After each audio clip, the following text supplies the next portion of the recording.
नमस्कार दोस्तों, स्वागत है एक बार फिर से आज की बड़ी और ताजा खबरों में। बस आपसे निवेदन है कृपया वीडियो को लाइक कर दें, चैनल को सब्सक्राइब कर लें और घंटी बटन भी दबा दें। ये पहली बड़ी खबर है। कांग्रेस पार्टी ने बीजेपी पर बोला जबरदस्त हमला, कहा भाजपा की राज्य सरकारें डबल वॉशिंग मशीन के अलावा और कुछ भी नहीं। ये आपको बता दें कि कांग्रेस पार्टी ने वॉशिंग पाउडर वाले विज्ञापन के साथ में भाजपा पर निशाना साधा और आरोप लगाया कि उसकी राज्य सरकारें डबल वॉशिंग मशीन व्यवस्था के अलावा और कुछ भी नहीं रह गई हैं। जहां पर पिछले पाप साफ हो जाते हैं। पार्टी के महासचिव जयराम रमेश ने ट्विटर पर वॉशिंग पाउडर वाले विज्ञापन का ग्राफिक पोस्ट किया, जिसके कैप्शन में लिखा है कि दूध सी सफेदी भाजपा से आए, कलंकित नेता भी खिल जाए। आपको बता दें कि जयराम रमेश ने कहा कि प्रधानमंत्री नरेंद्र मोदी आज पूर्वोत्तर में 2 तथाकथित डबल इंजन सरकारों को लॉन्च करने जा रहे हैं, जिसमें से एक तीसरी जल्द ही उनका अनुसरण करने वाली है। भाजपा की राज्य सरकारें डबल वॉशिंग मशीन सरकारों के अलावा और कुछ भी नहीं रह गई हैं। जहां पर प्रधानमंत्री की छवि को मजबूत करने में मदद करने के लिए पिछले पापों को साफ किया जाता है। अगली बड़ी खबर, कांग्रेस पार्टी ने कर्नाटक में करवाया चुनावी सर्वे, पार्टी को मिले चौंकाने वाले आंकड़े। ये आपको बता दें कि कांग्रेस पार्टी ने कर्नाटक विधानसभा चुनावों को लेकर बड़ा सर्वे किया है। कांग्रेस पार्टी के प्रदेश अध्यक्ष डीके शिवकुमार ने दावा किया कि सर्वे से पता चला कि कांग्रेस पार्टी का आगामी कर्नाटक विधानसभा चुनावों में 224 सीटों में से 140 से अधिक सीटें जीतने का अनुमान है। उन्होंने ये भी कहा कि आने वाले दिनों में सत्तारूढ़ बीजेपी के कई मौजूदा विधायक कांग्रेस पार्टी में शामिल होंगे। कांग्रेस नेता डीके शिवकुमार ने दावा किया है कि बीजेपी 2022 के गुजरात चुनाव के नतीजे आने के तुरंत बाद कर्नाटक में चुनाव करवाना चाहती थी, लेकिन इस कदम से पीछे हट गई। डीके शिवकुमार ने कहा कि पूर्व विधायक बीजेपी छोड़कर कांग्रेस में शामिल हो रहे हैं। आने वाले दिनों में हम उन मौजूदा विधायकों की सूची की भी घोषणा करेंगे जो शामिल होंगे। इस संबंध में चर्चा चल रही है। मैं फिलहाल किसी के नाम का खुलासा नहीं करूंगा। उन्होंने कहा कि नेता बिना किसी शर्त के कांग्रेस पार्टी में शामिल हो रहे हैं और पार्टी की विचारधारा और नेतृत्व को स्वीकार कर रहे हैं। कर्नाटक कांग्रेस अध्यक्ष ने कहा कि हमारे पहले के सर्वे में हमारी सीटों की संख्या 136 होने का अनुमान लगाया गया था और अब हमारा सर्वे 140 सीटों से ऊपर का अनुमान लगा रहा है। बदलाव शुरू हो गया है। हम इसे पूरे राज्य में यात्रा करते हुए देख रहे हैं। उन्होंने कहा कि चुनाव के लिए लगभग 50 दिन शेष हैं, लेकिन इसमें देरी हो रही है। इसका कारण यह है कि बीजेपी को लगता है कि जितने दिन उन्हें मिलेंगे उतना ही उनके लिए फायदेमंद होगा, इसलिए वे इस तरीके के प्रयास कर रहे हैं। राज्य में मई तक विधानसभा के चुनाव होने हैं। उन्होंने दावा किया कि हर दिन शॉर्ट टर्म टेंडर हो रहे हैं, एडवांस जुटाया जा रहा है और बिना कुछ देखे जल्दबाजी में पैसा जारी किया जा रहा है। कांग्रेस चुनावों के लिए तैयार है, भले ही चुनाव तुरंत करा दिए जाएं। चुनाव आयोग को तुरंत चुनाव की तारीखों की घोषणा करनी चाहिए और इस बड़े पैमाने पर हो रहे भ्रष्टाचार को रोकना चाहिए। उन्होंने मुख्यमंत्री बसवराज बोम्मई को किसी भी मंच पर बहस करने की खुली चुनौती दी है। आपको बता दें कि कांग्रेस पार्टी ने कर्नाटक के लिए अपना आंतरिक सर्वे करवाया, जिसमें कांग्रेस पार्टी की सरकार बनती दिखाई दे रही है। आपको बता दें कि कांग्रेस पार्टी के सर्वे में कांग्रेस को 224 सीटों में से 140 सीटें मिल रही हैं। इस बारे में आपका क्या मानना है? क्या इस बार कर्नाटक में कांग्रेस पार्टी अपनी सरकार बनाने में कामयाब होगी? अपनी राय हमें वीडियो लाइक कर कमेंट बॉक्स में जरूर दें। अगली बड़ी खबर, लालू प्रसाद यादव से सीबीआई ने 4 घंटे तक की पूछताछ। बेटी रोहिणी आचार्य ने बीजेपी पर बोला जबरदस्त हमला, बोली पापा को कुछ भी हुआ तो हिला देंगे दिल्ली की कुर्सी। ये आपको बता दें कि सीबीआई ने नौकरी के बदले जमीन घोटाले के मामले की जांच के सिलसिले में मंगलवार को पूर्व रेल मंत्री लालू प्रसाद यादव से 4 घंटे पूछताछ की। अधिकारियों के मुताबिक सीबीआई के 5 अधिकारियों की एक टीम लालू प्रसाद यादव की बेटी मीसा भारती के आवास पर पहुंची, जहां पर पूर्व रेल मंत्री फिलहाल रह रहे हैं। आपको बता दें कि इस मामले में सीबीआई ने सोमवार को लालू प्रसाद यादव की पत्नी और पूर्व मुख्यमंत्री राबड़ी देवी से भी पूछताछ की थी। राबड़ी देवी से उनके पटना स्थित आवास पर करीब 5 घंटे तक पूछताछ की गई थी। अधिकारियों ने बताया कि पूछताछ के दौरान एक कमरे में बिहार के पूर्व मुख्यमंत्री को कुछ दस्तावेज दिखाए गए, जहां पर वो गुर्दा किडनी प्रत्यारोपण के बाद पृथक रूप से रह रहे हैं। उन्होंने बताया कि पूरी प्रक्रिया की वीडियोग्राफी की गई है। लालू प्रसाद यादव से पूछताछ को लेकर उनकी बेटी रोहिणी आचार्य ने उनके बीमार बुजुर्ग पिता को परेशान करने का आरोप लगाते हुए मोदी सरकार पर जमकर हमला बोला। उन्होंने कहा कि पापा को लगातार परेशान किया जा रहा है, अगर उन्हें कुछ भी हुआ तो मैं किसी को नहीं छोड़ूंगी। पापा को तंग कर रहे हैं, ये ठीक बात नहीं है। ये सब याद रखा जाएगा।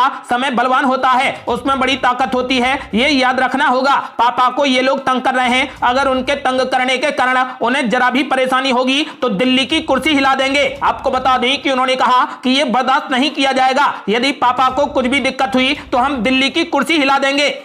अगली बड़ी खबर, तिहाड़ जेल में मनीष सिसोदिया से ईडी ने 6 घंटे तक की पूछताछ, 2 आरोपी को लेकर भी पहुंची। केजरीवाल ने दिया रिएक्शन। आपको बता दें कि दिल्ली आबकारी नीति में कथित अनियमितताओं से जुड़े धन शोधन मामले में मंगलवार को ईडी ने पूर्व मुख्यमंत्री मनीष सिसोदिया से पूछताछ की। ईडी ने तिहाड़ जेल में ही मनीष सिसोदिया का बयान दर्ज किया। अदालत ने सोमवार को मनीष सिसोदिया को 20 मार्च तक न्यायिक हिरासत में भेज दिया था। इस मामले में सीबीआई ने मनीष सिसोदिया के निजी सहायक से भी पूछताछ की। आपको बता दें कि इस पर मुख्यमंत्री अरविंद केजरीवाल ने कहा कि वो होली पर देश के लिए प्रार्थना करेंगे। केजरीवाल ने कहा कि वो देश की दयनीय स्थिति को लेकर चिंतित हैं। उन्होंने कहा कि ये सभी जानते हैं कि दिल्ली के सरकारी स्कूलों और अस्पतालों का बुरा हाल है, लेकिन इन सरकारी स्कूलों और अस्पतालों को सुधारने वाले 2 लोग मनीष सिसोदिया और सत्येंद्र जैन जेल में हैं। मुख्यमंत्री ने कहा कि मैं मनीष सिसोदिया और सत्येंद्र जैन के जेल में होने को लेकर चिंतित नहीं हूं। वे बहादुर लोग हैं जो देश के लिए अपनी जान भी कुर्बान करने को तैयार हैं, लेकिन देश के हालात मुझे चिंता में डालते हैं। यह चिंताजनक है कि प्रधानमंत्री नरेंद्र मोदी ने भारत के लिए अच्छा काम करने वालों को जेल में डाल दिया है, जबकि देश को लूटने वालों को गले लगाया जा रहा है। अगली बड़ी खबर, राष्ट्रपति द्रौपदी मुर्मू ने स्वीकार किया मनीष सिसोदिया और सत्येंद्र जैन का इस्तीफा। आपको बता दें कि राष्ट्रपति द्रौपदी मुर्मू ने मंगलवार को मनीष सिसोदिया और सत्येंद्र जैन का इस्तीफा स्वीकार कर लिया। राष्ट्रपति ने दिल्ली मंत्रिमंडल में मंत्री के रूप में सौरभ भारद्वाज और आतिशी मारलेना की नियुक्तियों को भी मंजूरी दे दी। मनीष सिसोदिया और सत्येंद्र जैन ने 28 फरवरी को दिल्ली कैबिनेट से इस्तीफा दिया था। दिल्ली के उपराज्यपाल वीके सक्सेना ने मनीष सिसोदिया और सत्येंद्र जैन के त्यागपत्र राष्ट्रपति को सौंपे थे। आपको बता दें कि राष्ट्रपति द्रौपदी मुर्मू ने मंगलवार को मनीष सिसोदिया और सत्येंद्र जैन का इस्तीफा स्वीकार कर लिया है। राष्ट्रपति ने दिल्ली मंत्रिमंडल में मंत्री के रूप में सौरभ भारद्वाज और आतिशी मारलेना की नियुक्तियों को भी अपनी मंजूरी दे दी है। अगली बड़ी खबर, कानून व्यवस्था के मुद्दे पर आम आदमी पार्टी सरकार को घेरेगी बीजेपी। 9 मार्च को विधानसभा में होगा जोरदार प्रदर्शन। आपको बता दें कि बीजेपी नेता अश्वनी शर्मा ने कहा कि राज्य में बिगड़ती कानून व्यवस्था के खिलाफ 9 मार्च को बजट सत्र शुरू होने पर बीजेपी पंजाब विधानसभा के समक्ष प्रदर्शन करेगी। उन्होंने एक कट्टरपंथी उपदेशक के समर्थकों द्वारा अजनाला पुलिस स्टेशन को घेरने का उल्लेख करते हुए ये बात कही। उन्होंने ये भी आरोप लगाया कि जब से भगवंत मान के नेतृत्व वाली आम आदमी पार्टी सरकार राज्य में सत्ता में आई है, तब से जो ताकतें भाईचारे को कमजोर करना चाहती हैं और विभाजनकारी एजेंडे में शामिल हैं, वे ताकतें फिर से सिर उठा रही हैं। बीजेपी की पंजाब इकाई के प्रमुख ने कहा कि पंजाब को तोड़ने की बात करने वाली ये ताकतें सोशल मीडिया और अन्य प्लेटफॉर्म का इस्तेमाल कर रही हैं, लेकिन सरकार चुप्पी साधे बैठी है। उन्होंने अमृतसर के अजनाला में पिछले महीने की घटना का भी जिक्र किया, जिसमें कट्टरपंथी उपदेशक और खालिस्तानी हमदर्द अमृतपाल सिंह और उनके समर्थक जेल में बंद अपने एक साथी की रिहाई के लिए तलवारें और बंदूक लेकर पुलिस से भिड़ गए थे। शर्मा ने इस घटना में अधिकारियों पर निष्क्रियता का आरोप लगाया। उन्होंने कहा कि पंजाब में आतंकवाद के दौर में भी ऐसा नहीं देखा गया कि किसी थाने का घेराव किया गया हो और पुलिसकर्मी खुद को बेबस स्थिति में पाए हों। बीजेपी नेता ने कहा कि घटना के 15 दिन बीत जाने के बाद भी अब तक कोई भी एफआईआर दर्ज नहीं की गई है। उन्होंने दावा किया कि किसी कानून का राज नहीं है और अपराधी खुलेआम घूम रहे हैं। उन्होंने आरोप लगाया कि गैंगस्टर ही निर्णय ले रहे हैं, यहां तक कि जेल भी सुरक्षित नहीं है। आपको बता दें कि बीजेपी ने कानून व्यवस्था के मुद्दे पर आम आदमी पार्टी सरकार को घेरने की तैयारी की है। आपको बता दें कि बीजेपी 9 मार्च को विधानसभा में जोरदार प्रदर्शन करेगी। अगली बड़ी खबर, नेफ्यू रियो ने ली नागालैंड के मुख्यमंत्री पद की शपथ। कार्यक्रम में पहुंचे पीएम मोदी। आपको बता दें कि नागालैंड में बम्पर जीत के बाद एनडीपीपी और भाजपा की सरकार का शपथ ग्रहण समारोह मंगलवार को आयोजित किया गया। मुख्यमंत्री नेफ्यू रियो ने मुख्यमंत्री पद की शपथ ग्रहण कर ली। इस कार्यक्रम में हिस्सा लेने के लिए पीएम मोदी भी पहुंचे। उन्होंने मंच पर ही रियो को मुख्यमंत्री पद ग्रहण करने की बधाई दी। पीएम मोदी के साथ में केंद्रीय गृह मंत्री अमित शाह और भाजपा अध्यक्ष जेपी नड्डा भी कार्यक्रम में मौजूद रहे। नागालैंड में इस बार विश्व में सबसे अधिक राजनीतिक दलों ने चुनाव लड़ा और जीतकर भी आए। इसके बावजूद नागालैंड विपक्ष रहित सरकार की ओर बढ़ रहा है। लगभग सभी दलों ने राष्ट्रवादी लोकतांत्रिक प्रगतिशील पार्टी और भाजपा गठबंधन को बिना शर्त समर्थन दिया है। आपको बता दें कि फिलहाल नागालैंड में नेफ्यू रियो ने मुख्यमंत्री पद की शपथ ग्रहण कर ली है। अगली बड़ी खबर, कोनराड संगमा दूसरी बार बने मेघालय के मुख्यमंत्री। 2 उप मुख्यमंत्रियों ने भी ली शपथ। आपको बता दें कि कोनराड संगमा ने मेघालय के मुख्यमंत्री के रूप में दूसरी बार शपथ ले ली है। उनके समारोह के दौरान पीएम मोदी, गृह मंत्री अमित शाह समेत बीजेपी के कई दिग्गज नेता मौजूद रहे। मेघालय विधानसभा चुनाव 2023 के लिए 27 फरवरी को मतदान हुआ था। 2 मार्च को त्रिपुरा और नागालैंड के साथ में मेघालय के चुनाव नतीजे आए, जिसमें कोनराड संगमा की नेशनल पीपल्स पार्टी यानी एनपीपी को 26 सीटों पर जीत मिली थी। राजधानी शिलोंग में हुए कोनराड संगमा की सरकार के शपथ ग्रहण समारोह में 2 उप मुख्यमंत्रियों ने भी शपथ ली है। शपथ ग्रहण के बाद मुख्यमंत्री संगमा ने कहा कि हमने पिछले 5 वर्षों में कई क्षेत्रों की नींव रखी है और हम उन पर आक्रामक रूप से काम करना जारी रखेंगे और अपने लोगों के लिए बेहतर राज्य का निर्माण करेंगे। आपको बता दें कि कोनराड संगमा के शपथ ग्रहण में पीएम नरेंद्र मोदी समेत कई दिग्गज नेता मौजूद रहे। और बड़ी खबर, ईडी और सीबीआई का हो रहा गलत इस्तेमाल। मनीष सिसोदिया की गिरफ्तारी पर मुख्यमंत्री पिनरई विजयन ने भी पीएम मोदी को लिखा पत्र। आपको बता दें कि केरल के मुख्यमंत्री पिनरई विजयन ने दिल्ली शराब घोटाले में आम आदमी पार्टी के नेता मनीष सिसोदिया की गिरफ्तारी पर पीएम मोदी को पत्र लिखा है। पिनरई विजयन ने पत्र में पीएम नरेंद्र मोदी से अपील की है कि केंद्र एजेंसियों की कुछ कार्रवाइयों से इस तर्क को बल मिला है कि इनका इस्तेमाल राजनीतिक कारणों से किया जा रहा है। उन्होंने प्रधानमंत्री से आग्रह किया है कि इस धारणा को दूर किए जाने की जरूरत है कि आम आदमी पार्टी नेता को राजनीतिक कारणों से निशाना बनाया जा रहा है। दिल्ली शराब नीति के मामले में सीबीआई ने 26 फरवरी को मनीष सिसोदिया को गिरफ्तार किया था। 5 दिन की सीबीआई रिमांड के बाद मनीष सिसोदिया को सोमवार को न्यायिक हिरासत में भेजा गया। इस समय वो दिल्ली की तिहाड़ जेल में बंद हैं। आपको बता दें कि केरल के मुख्यमंत्री ने पीएम मोदी को लिखे पत्र में कहा कि मनीष सिसोदिया के मामले में नकदी जब्ती जैसा कोई भी आपत्तिजनक साक्ष्य नहीं है। विजयन ने कहा कि आम आदमी पार्टी नेता जनता के निर्वाचित प्रतिनिधि हैं और वो जांच एजेंसियों के समन के जवाब में उनके सामने पेश होते रहे हैं। विजयन ने लिखा कि जब तक जांच में बाधा रोकने के लिए गिरफ्तारी अनिवार्य नहीं होती तब तक इससे बचना ठीक होता है। पब्लिक डोमेन में आ रही जानकारी के अनुसार मनीष सिसोदिया के मामले में नकदी जब्ती जैसी कोई भी आपराधिक घटना नहीं हुई है। कानून को अपना काम करना है, लेकिन यह भी उतना ही महत्वपूर्ण है कि व्यापक धारणा है कि मनीष सिसोदिया को राजनीतिक कारणों से निशाना बनाया जा रहा है और इसे दूर करने की जरूरत है। मनीष सिसोदिया की गिरफ्तारी को लेकर विपक्ष के 9 नेताओं ने भी पीएम मोदी को पत्र लिखा है। इन नेताओं ने केंद्र सरकार पर एजेंसियों के दुरुपयोग का आरोप लगाया है। आपको बता दें कि पत्र लिखने वालों में दिल्ली के मुख्यमंत्री केजरीवाल, पंजाब के मुख्यमंत्री भगवंत मान, जम्मू कश्मीर के पूर्व मुख्यमंत्री फारूक अब्दुल्ला और राष्ट्रवादी कांग्रेस पार्टी के अध्यक्ष शरद पवार जैसे बड़े नेता शामिल हैं। आपको बता दें कि अब केरल के मुख्यमंत्री पिनरई विजयन ने भी पीएम नरेंद्र मोदी को पत्र लिखकर ईडी और सीबीआई का गलत इस्तेमाल करने का आरोप लगाया है। और बड़ी खबर, भारत में लोकतंत्र खत्म और यूएस यूरोप के दखल की बात कर राहुल गांधी ने कर दी बड़ी गलती, फायर हो गई बीजेपी। ये आपको बता दें कि राहुल गांधी लंदन में एक कार्यक्रम के दौरान दिए गए भाषण को लेकर बुरे तरीके से घिर गए हैं। उन्होंने इंडियन जर्नलिस्ट एसोसिएशन नाम के संगठन की ओर से आयोजित कार्यक्रम में कहा कि भारत में लोकतंत्र समाप्त हो रहा है। यही नहीं, उन्होंने इस दौरान कहा कि यूरोप और अमेरिका लोकतंत्र के चैंपियन बनते हैं, लेकिन भारत में लोकतंत्र खत्म हो रहा है और ये चुपचाप बैठकर देख रहे हैं। राहुल गांधी के इस बयान को लेकर अब बड़ा विवाद खड़ा हो गया है और भाजपा ने उन पर तीखा हमला बोला है। पूर्व केंद्रीय मंत्री रविशंकर प्रसाद ने तो राहुल गांधी के अलावा सोनिया गांधी और मल्लिकार्जुन खड़गे से भी माफी की मांग कर डाली है। उन्होंने कहा कि यदि मल्लिकार्जुन खड़गे और सोनिया गांधी राहुल गांधी के बयान के खिलाफ हैं तो उन्हें सामने आना चाहिए, अन्यथा हम मानेंगे कि वो भी उनकी राय से इत्तेफाक रखते हैं। ऐसे में यह सवाल भी उठ रहा है कि क्या विदेशी धरती पर ऐसा बयान देकर राहुल गांधी ने कोई बड़ी गलती कर दी है और इसके चलते भाजपा के हाथ में कांग्रेस को घेरने का एक और मौका लग गया है। राहुल गांधी ने कहा कि यदि यूरोप से 3 या फिर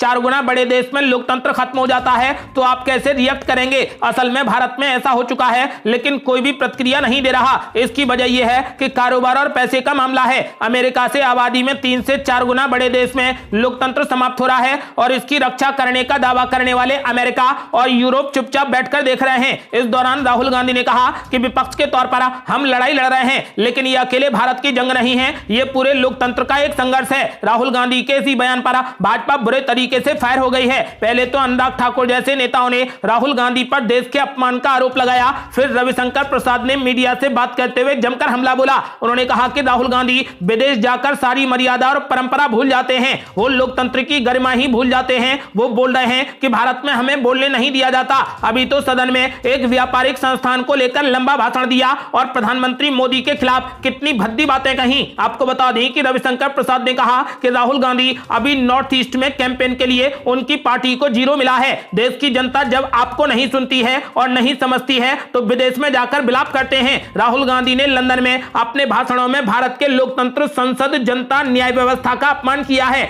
हमें इस बात का दुख है, देश में आपके बार बार हार का सामना करना पड़ता है, तो क्या आप विदेश में जाकर अपमान करेंगे। हमें राहुल गांधी की मां सोनिया गांधी से पूछना है कि क्या वे इन बातों के साथ हैं, क्या उनका समर्थन करती हैं। रविशंकर प्रसाद ने कहा कि राहुल गांधी ने कहा कि अमेरिका और यूरोप को भारत में लोकतंत्र बचाने के लिए दखल देना चाहिए। राहुल गांधी ने भारत की अखंडता और संप्रभुता को शर्मसार किया है। भाजपा सोनिया गांधी और मल्लिकार्जुन खड़गे से जानना चाहती है कि क्या आप युवराज की बातों का समर्थन करते हैं, यदि नहीं तो फिर आप खंडन करिए। आपको बता दें कि उन्होंने मल्लिकार्जुन खड़गे और सोनिया गांधी से देश से माफी मांगने की मांग की है।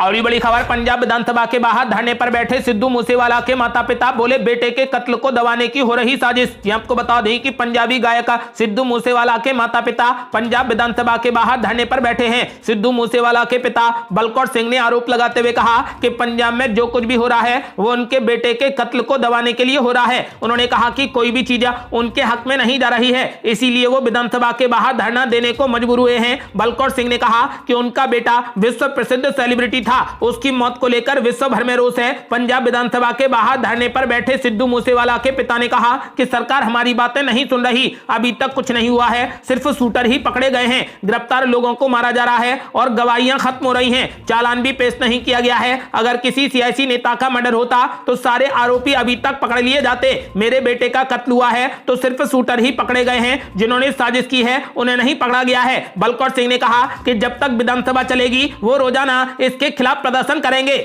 और बड़ी खबर, राहुल गांधी के संसद में माइक बंद करने वाले बयान पर जमकर बिखरे उपसभापति, बोले राहुल गांधी सरासर बोल रहे झूठ। ये आपको बता दें कि कांग्रेस नेता राहुल गांधी इन दिनों ब्रिटेन दौरे पर हैं। उनका यह ब्रिटेन दौरा खूब चर्चा में है क्योंकि वो ब्रिटेन में सरकार भाजपा और आरएसएस पर जमकर निशाना साध रहे हैं। राहुल गांधी ने ब्रिटेन की संसद में वहां के कुछ सांसदों से बातचीत की। इस दौरान उन्होंने आरोप लगाया कि भारतीय संसद में विपक्षी नेताओं के माइक बंद कर दिए जाते हैं। राहुल गांधी के इस बयान पर राज्यसभा के उपसभापति हरिवंश नारायण सिंह ने नाराजगी जताई है और कहा कि राहुल गांधी का यह दावा सरासर झूठा है। राज्यसभा उपसभापति हरिवंश नारायण सिंह ने कहा कि राहुल गांधी ने लंदन में जो कहा वो सरासर झूठा, बेबुनियाद, निराधार और आधारहीन है। मैं अपने अनुभव से कह सकता हूं कि इस तरीके की बातें मुझे आज तक किसी से सुनने को नहीं मिली हैं। हरिवंश नारायण सिंह ने कहा कि 1952 से जिन परंपराओं व्यवस्थाओं के तहत संसद चलती थी वैसे ही आज भी संसद चल रही है। उन्होंने कहा कि राहुल गांधी ने लंदन में जो भी कहा वो सरासर झूठा, बेबुनियाद, निराधार